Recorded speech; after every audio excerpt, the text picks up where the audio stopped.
महाविकास आघाडीमध्ये काँग्रेस आणि ठाकरे गटामध्ये सुरू असलेला वाद अजूनही कायम असल्याचे स्पष्ट झाले आहे।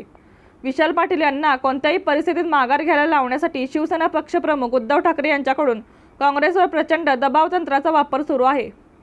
प्रदेश काँग्रेसकडूनही विशाल पाटील यांना मेसेज देण्यात आला आहे। बंडखोरी केल्यास निलंबनाची कारवाई करावी लागेल असा इशारा प्रदेश काँग्रेसकडून विशाल पाटील यांना देण्यात आला आहे।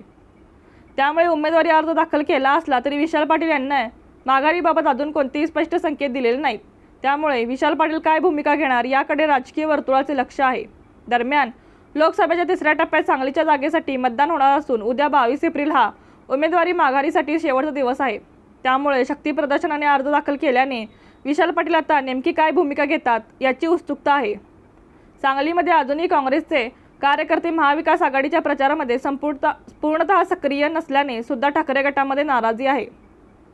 दुसरीकडे विशाल पाटील यांना भाजपच्या 2 माजी आमदारांनी सुद्धा पाठिंबा दिल्याने त्यांचे पारडे जड मानले जात आहे।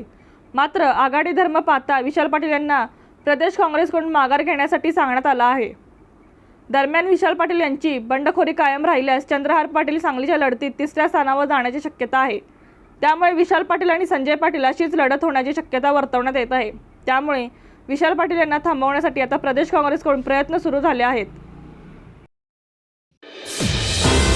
रणनीती न्यूज चॅनेलला आजच सबस्क्राइब करा आणि रहा अपडेट।